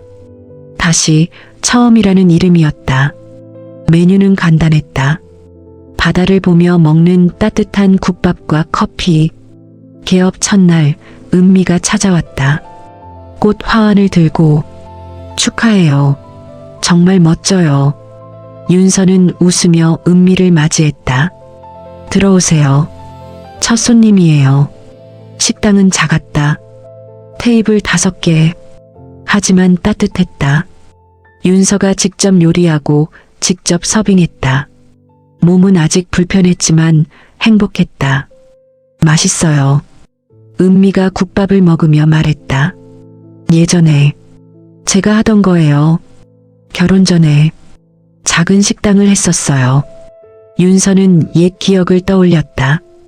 20대 때 혼자 시작한 식당. 손님 하나하나 정성껏 대하며 키운 가게. 하지만 도훈과 결혼하며 정리했었다. 그때가 가장 행복했어요. 윤서는 창밖을 바라봤다. 파도가 밀려오고 있었다. 이제 다시 그 행복을 찾을 거예요. 오후 마을 사람들이 하나둘 식당을 찾기 시작했다. 처음에는 호기심 때문이었다. 새로운 사람, 새로운 식당. 어서 오세요. 윤서는 밝게 인사했다. 손님들은 음식을 먹고 만족해했다. 맛있네요. 자주 올게요. 감사합니다. 저녁 윤서는 식당 문을 닫고 청소를 시작했다. 바닥을 닦고 테이블을 정리하고 설거지를 했다. 몸은 피곤했지만 마음은 가벼웠다. 창밖으로 노을이 지고 있었다. 하늘이 붉게 물들었다. 윤서는 잠시 손을 멈추고 노을을 바라봤다. 살아있어서 다행이야. 작게 중얼거렸다. 눈가에 눈물이 맺혔다. 하지만 슬픔의 눈물이 아니었다. 감사의 눈물이었다. 그날 밤 윤서는 2층 자신의 방에서 일기를 썼다. 오랜만에 쓰는 일기였다. 오늘 식당을 열었다. 작지만 내 것이다. 누구에게도 빼앗기지 않을 내 공간. 오늘부터 나는 다시 윤서로 산다. 누군가의 아내도 피해자도 아닌 그냥 윤서로. 일기를 덮고 윤서는 창문을 열었다. 바다 냄새가 밀려왔다. 파도 소리가 들렸다. 평화로운 밤이었다. 한편 서울에서는 다른 움직임이 있었다. 윤서의 회사 고문 변호사 김성준이 윤서에게 연락했다. 윤서 씨, 재산 정리 관련해서 상담이 필요합니다. 윤서는 서울로 올라갔다. 김성준의 사무실에서 만났다. 남편분이 몰래 진행하던 재산 이동이 있었습니다. 다행히 막았고요. 김성준은 서류를 보여줬다. 도훈이 윤서 명의의 부동산을 자신 명의로 옮기려던 시도. 하지만 법원의 가처분으로 중단되었다. 모든 재산이 원래대로 돌아왔습니다. 그리고 보험금도 도훈 명의로 청구된 게 취소됐고요. 윤서는 고개를 끄덕였다. 감사합니다. 그리고 이혼 소송도 진행 중입니다. 곧 판결 날 겁니다. 윤서는 이혼 서류에 서명했다. 떨림 없이 도훈과의 모든 관계를 끊는 순간이었다. 새로운 시작 응원합니다. 김성준이 말했다. 윤서는 미소 지었다. 이미 시작했어요. 서울에서 돌아오는 길, 윤서는 기차 창밖을 바라봤다. 풍경이 빠르게 지나갔다. 도시가 사라지고 들판이 나타나고 바다가 보였다. 윤서는 생각했다. 지난 몇 달, 죽음 앞에서 살아남았고 배신을 겪었고 법정에 섰고 그리고 다시 시작했다. 쉽지 않았다. 지금도 악몽을 꾸고 몸은 아직 불편하고 두려움이 가끔 찾아왔다. 하지만 윤서는 포기하지 않았다. 나는 할 수 있어. 증명했잖아. 기차가 바닷가 마을역에 도착했다. 윤서는 지팡이를 짚고 내렸다. 바다 냄새가 반겼다. 식당으로 돌아오는 길 윤서는 해변을 걸었다. 파도가 발을 적셨다. 차가웠지만 기분 좋았다. 다시 처음. 윤서는 식당 간판을 올려다보며 중얼거렸다. 그리고 문을 열었다. 내일 또 손님이 올 것이었다. 새로운 하루가 시작될 것이었다. 윤서는 준비했다. 재료를 다듬고 국물을 끓이고 테이블을 닦았다. 천천히 정성스럽게. 밤이 깊어갔다. 윤서는 마지막으로 창밖을 바라봤다. 달빛이 바다를 비추고 있었다. 은빛 물결이 반짝였다. 고마워. 누구에게 하는 말인지 윤서도 정확히 몰랐다. 은미에게, 강현우 교수에게, 자기 자신에게, 아니면 살아남게 해준 운명에게. 윤서는 미소 지으며 불을 껐다. 2층으로 올라가 침대에 누웠다. 파도 소리가 자장가처럼 들렸다. 내일도 좋은 하루가 될 거야. 그렇게 생각하며 윤서는 눈을 감았다. 평화로운 잠이 찾아왔다. 악몽 없는 잠이. 6달 뒤 윤서의 식당은 마을에서 작은 명소가 되었다. 맛있는 음식도 이유였지만 윤서의 이야기 때문이기도 했다. 마을 사람들은 알고 있었다. 윤서가 어떤 일을 겪었는지, 죽을 뻔했다가 살아남았다는 것, 그리고 다시 일어섰다는 것. 정말 대단하세요. 단골 손님이 말했다. 윤서는 고개를 저었다. 아니에요. 그냥 살아남은 거예요. 하지만 마을 사람들은 알았다. 그냥이 아니라는 것을. 얼마나 힘들었을지. 어느 날 오후 낯선 남자가 식당을 찾았다. 정장을 입은 40대 남자. 도시에서 온 것 같았다. 어서 오세요. 윤서는 인사했다. 남자는 주변을 둘러보고 자리에 앉았다. 국밥 하나 주세요. 윤서는 주방으로 가서 음식을 준비했다. 남자는 윤서를 관찰했다. 조심스럽게. 국밥이 나오고 남자는 먹기 시작했다. 그리고 만족스럽게 고개를 끄덕였다. 맛있네요. 감사합니다. 식사를 마치고 남자가 말했다. 혹시 윤서 씨 맞으시죠? 윤서는 긴장했다. 이 사람은 누구일까? 네. 그런데요.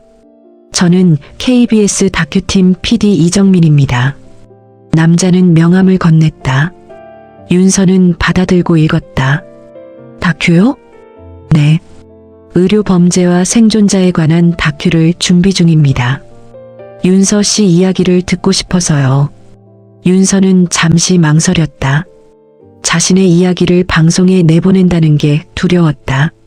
저는 잘 모르겠어요. 무리하시지 않으셔도 됩니다. 하지만 윤서 씨 이야기가 많은 사람들에게 희망을 줄 수 있을 것 같아서요. 윤서는 생각했다. 자신의 이야기가 누군가에게 도움이 될까? 시간을 주세요. 생각해 볼게요. 물론입니다. 천천히 생각하세요.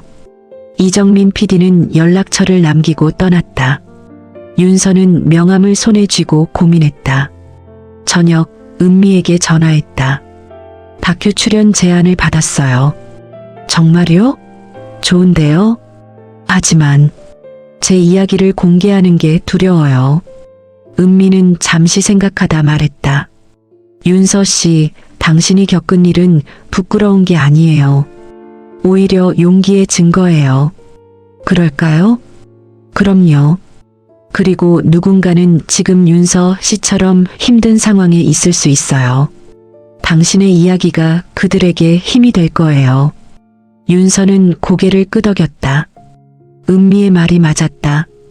일주일 뒤 윤서는 이정민 PD에게 연락했다. 할게요. 제 이야기를 하겠어요. 촬영은 한 달에 걸쳐 진행되었다. 윤서의 일상, 식당, 바닷가, 그리고 인터뷰. 가장 힘들었던 순간은 언제였나요? 이정민 PD의 질문에 윤서는 대답했다. 병실에서 혼자 있을 때요. 아무도 날 믿어주지 않을 것 같았어요. 어떻게 버티셨나요?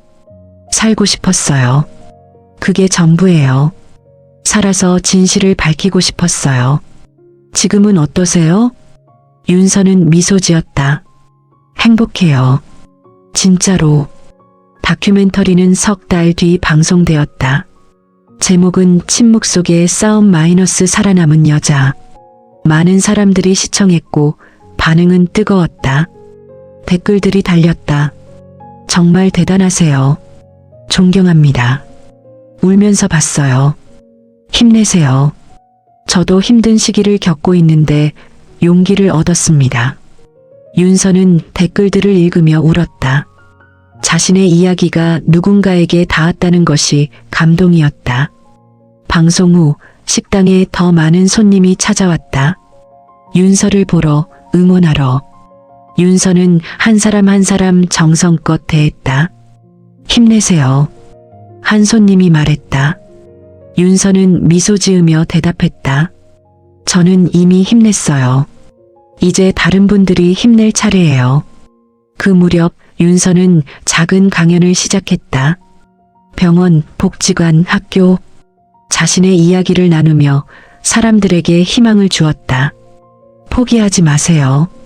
아무리 힘들어도 방법은 있어요.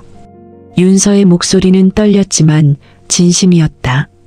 저도 포기하고 싶었어요. 수없이. 하지만 버텼어요. 그리고 살아남았어요. 청중들은 박수를 보냈다. 윤서는 고개를 숙여 인사했다. 강연 후 한 여자가 윤서에게 다가왔다. 눈물을 흘리며 저도 남편 때문에 힘들어요. 어떻게 해야 할지 모르겠어요. 윤서는 그녀의 손을 잡았다. 혼자가 아니에요. 도움을 요청하세요. 경찰, 상담소, 주변 사람들. 두려워요. 저도 두려웠어요. 하지만 용기를 냈어요. 당신도 할 수 있어요. 여자는 고개를 끄덕이며 윤서를 껴안았다. 윤서는 그녀를 토닥이며 말했다. 괜찮아질 거예요. 시간이 걸리겠지만 반드시. 그날 밤 윤서는 일기를 썼다. 오늘 누군가에게 희망을 줬다. 내 이야기가 그녀를 움직였다. 이런 느낌이 이렇게 좋은 줄 몰랐다. 나는 살아남았고 이제 다른 사람을 돕고 있다. 이게 내가 살아남은 이유일까? 일기를 덮고 윤서는 창밖을 바라봤다. 달이 밝았다. 바다가 은빛으로 빛났다. 1년이 지났다. 윤서의 식당은 번창했고 윤서는 완전히 회복했다. 지팡이도 필요 없었고 말도 자연스러웠다. 그리고 도운의 판결이 확정되었다. 징역 15년. 병원장도 징역 10년을 받았다. 정의가 실현된 것이었다. 윤서는 법원 판결문을 받아들고 읽었다. 그리고 조용히 덮었다. 끝났어. 진짜로. 은미가 옆에서 말했다. 어떤 기분이에요? 후련해요. 그리고 자유로워요. 두 사람은 바닷가를 걸었다. 파도가 발을 적셨다. 햇살이 따뜻했다. 윤서 씨, 정말 멋져요. 나도 이렇게 될 줄 몰랐어요. 1년 전엔 상상도 못했죠. 앞으로 계획은요? 윤서는 생각했다. 그리고 대답했다. 계속 이렇게 살 거예요. 하루하루 최선을 다하며. 그리고 필요한 사람들을 돕고. 멋진 계획이에요. 두 사람은 해변을 따라 걸었다. 윤서는 자신의 발자국을 봤다. 모래 위에 남는 흔적. 파도가 와서 지우지만 계속 새로운 발자국을 남겼다. 인생도 그런 거구나. 윤서는 생각했다. 과거는 지워지고 현재는 계속되고 미래는 만들어진다. 저녁 식당으로 돌아온 윤서는 문을 열었다. 오늘도 손님이 기다리고 있었다. 윤서는 밝게 인사했다. 어서 오세요. 뭘 드릴까요? 평범한 하루. 하지만 윤서에게는 기적 같은 하루. 살아있다는 것, 자유롭다는 것, 행복하다는 것. 윤서는 주방으로 가서 요리를 시작했다. 국물이 끓고 재료가 익고 맛있는 냄새가 퍼졌다. 창밖으로 노을이 지고 있었다. 하늘이 붉게 물들었다. 윤서는 잠시 손을 멈추고 노을을 바라봤다. 아름다워. 작게 중얼거렸다. 그리고 다시 요리에 집중했다. 2년 뒤 윤서는 더 이상 피해자가 아니었다. 생존자였고 활동가였고 희망의 상징이었다. 그녀는 다시 처음 재단을 설립했다. 가정폭력, 의료범죄, 각종 범죄 피해자들을 돕는 비영리 단체였다. 은미가 이사로 함께했고 강현우 교수가 의료자문을 맡았다. 재단 사무실은 서울에 있었지만 윤서는 여전히 바닷가 마을에서 살았다. 식당도 계속 운영했다. 일주일에 사흘은 서울에서, 나흘은 마을에서. 어느 날 오후 재단 사무실에서 새로운 상담자가 찾아왔다. 30대 여자였고 표정이 어두웠다. 안녕하세요. 저는 윤서입니다.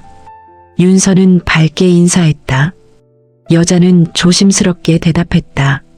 저 미경이에요. 편하게 앉으세요. 무슨 일로 오셨어요? 미경은 한참을 망설이다가 이야기를 시작했다. 남편의 폭력, 경제적 통제, 고립. 윤서가 겪은 것과 비슷한 상황이었다. 도망치고 싶지만 방법을 모르겠어요. 미경의 목소리가 떨렸다. 윤서는 그녀의 손을 잡았다. 방법은 있어요. 제가 도와드릴게요. 윤서는 미경에게 쉼터를 연결해주고 법률 자문을 제공하고 심리 상담을 주선했다. 그리고 무엇보다 함께 있어줬다. 혼자가 아니에요. 제가 있어요. 미경은 눈물을 흘렸다. 윤서는 그 눈물을 이해했다. 자신도 그랬으니까. 한 달 뒤 미경은 남편과 별거를 시작했다. 쉼터에서 지내며 이혼 소송을 준비했다. 윤서는 매주 그녀를 만나 응원했다. 잘하고 계세요. 용기 내주셔서 고마워요. 윤서 씨 덕분이에요. 아니에요. 미경 씨 스스로 결정하신 거예요. 석 달 뒤 미경의 이혼이 성립되었다.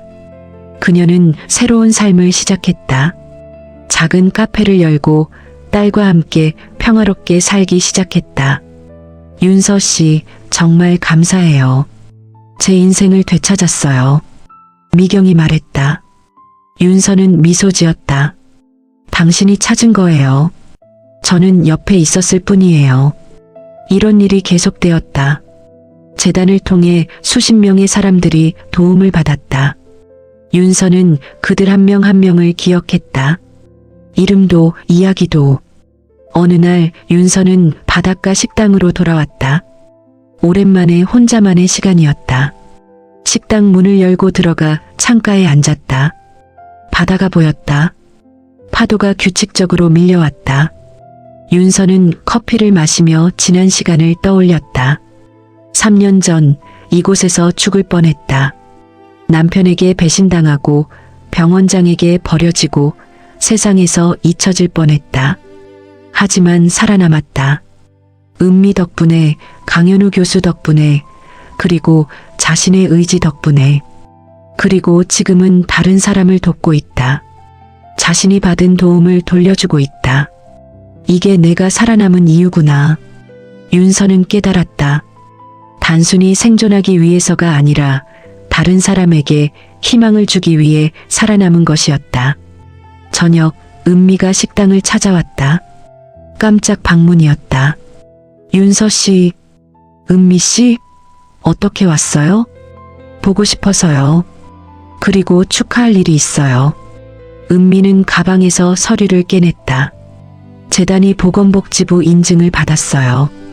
이제 공식 비영리 단체예요. 윤서는 서류를 받아들고 읽었다. 눈가에 눈물이 맺혔다. 정말 이렇네요. 우리가 이뤘어요. 함께. 두 사람은 포옹했다. 긴 포옹이었다. 밤 두 사람은 해변을 걸었다. 달빛이 바다를 비추고 있었다. 윤서 씨 행복해요? 은미의 질문에 윤서는 고개를 끄덕였다. 네, 정말로. 3년 전엔 상상도 못했어요. 앞으로 계획은요? 윤서는 생각했다. 그리고 대답했다. 계속 이렇게 살 거예요. 도움이 필요한 사람들 곁에 있으면서. 멋져요. 그리고 언젠가 책을 쓰고 싶어요. 제 이야기를. 좋은 생각이에요. 쓰세요. 많은 사람이 읽을 거예요. 윤서는 미소 지었다. 그럴까요? 물론이죠. 당신 이야기는 특별하니까요. 두 사람은 모래사장에 앉았다. 파도 소리를 들으며 별을 보며 은미 씨, 네, 정말 고마워요. 당신이 없었다면. 은미가 윤서의 말을 끊었다. 당신도 없었다면 저도 달랐을 거예요. 우리는 서로를 구한 거예요. 윤서는 고개를 끄덕였다. 맞는 말이었다. 시간이 흘렀다. 자정이 가까워졌다. 두 사람은 일어나 식당으로 돌아갔다. 오늘 여기서 자고 가요. 윤서가 제안했다. 은미는 고개를 끄덕였다. 좋아요. 2층 방에서 두 사람은 나란히 누웠다. 창문 너머로 별이 보였다. 윤서 씨, 꿈꿔요? 무슨 꿈이요? 밤에 자면서요. 윤서는 생각했다. 가끔요. 하지만 악몽은 아니에요. 이제는 뭘 꿔요? 바다요. 파도요. 그리고 햇살. 은미는 미소 지었다. 좋은 꿈이네요.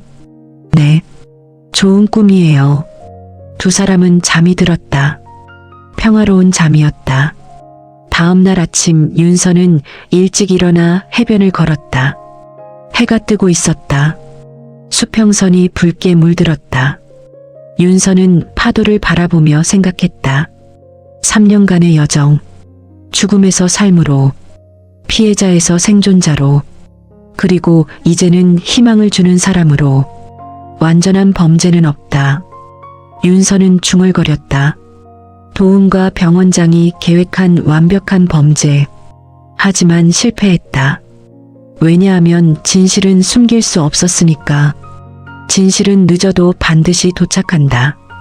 윤서가 가장 좋아하는 문장이었다. 자신의 경험이 증명한 문장. 해가 완전히 떠올랐다. 새로운 날이 시작되었다. 윤서는 식당으로 돌아갔다. 오늘도 손님이 올 것이었다. 오늘도 누군가를 도울 것이었다. 문을 열고 들어가며 윤서는 간판을 올려다봤다. 다시 처음, 다시 처음. 윤서는 작게 중얼거렸다. 그리고 미소 지었다. 아니야. 이제는 다시 이름으로야. 윤서는 자신의 이름으로 살고 있었다. 누군가의 아내도 피해자도 아닌 그냥 윤서로. 그것이 그녀가 원했던 삶이었고 이제 그 삶을 살고 있었다. 주방으로 가서 윤서는 요리를 시작했다. 국물을 끓이고 재료를 손질하고 정성을 담았다. 창밖으로 바다가 보였다. 파도가 반짝였다. 햇살이 따뜻했다. 좋은 하루야. 윤서는 혼잣말처럼 중얼거렸다. 그리고 노래를 흥얼거리기 시작했다. 오전 10시 첫 손님이 왔다. 윤서는 밝게 인사했다. 어서 오세요. 뭘 드릴까요? 손님은 메뉴를 보고 주문했다. 윤서는 주방으로 가서 정성껏 음식을 만들었다. 그렇게 하루가 흘렀다. 평범하고 행복하고 의미 있는 하루. 저녁 마지막 손님이 떠나고 윤서는 청소를 시작했다. 바닥을 닦고 테이블을 정리하고 내일을 준비했다. 모든 일을 마치고 윤서는 2층으로 올라갔다. 책상 앞에 앉아 노트를 폈다. 책을 쓰기 시작하기로 했다. 첫 문장을 적었다. 사람은 살아 있었지만 세상에서는 이미 사라진 이름이었다. 윤서는 미소 지었다. 시작이 좋았다. 계속해서 썼다. 자신의 이야기를. 죽음과 삶 사이에서 침묵 속의 싸움. 그리고 다시 찾은 이름. 시간이 흘렀다. 자정이 지났다. 하지만 윤서는 멈추지 않았다. 써야 할 이야기가 많았다. 새벽 2시 윤서는 펜을 내려놓았다. 첫 장이 완성되었다. 노트를 덮고 창밖을 바라봤다. 달이 바다를 비추고 있었다. 평화로운 밤이었다. 고마워. 윤서는 누구에게랄 것 없이 말했다. 살아남게 해준 모든 것에게, 도와준 모든 사람에게, 그리고 포기하지 않은 자기 자신에게. 침대에 누워 윤서는 눈을 감았다. 내일도 좋은 하루가 될 것이었다. 그 다음 날도, 그리고 그 다음 날도 윤서는 자신의 이름으로 살고 있었다. 그것으로 충분했다. 파도 소리가 자장가처럼 들렸다. 윤서는 평화롭게 잠들었다. 새로운 날이 올 것이었다. 그리고 윤서는 준비되어 있었다. 오늘의 이야기가 여러분 마음에 작은 울림이 되었나요? 그렇다면 앞으로도 황금북이 전해드릴 여러분의 하루에 잔잔한 위로가 되어줄 이야기들을 놓치지 않도록 구독과 좋아요 부탁드립니다. 또한 오늘 사연의 주인공에게 따뜻한 한마디 남겨주시면 큰 힘이 될 거예요. 당신의 오늘을 진심으로 응원합니다. 지금까지 황금북이었습니다.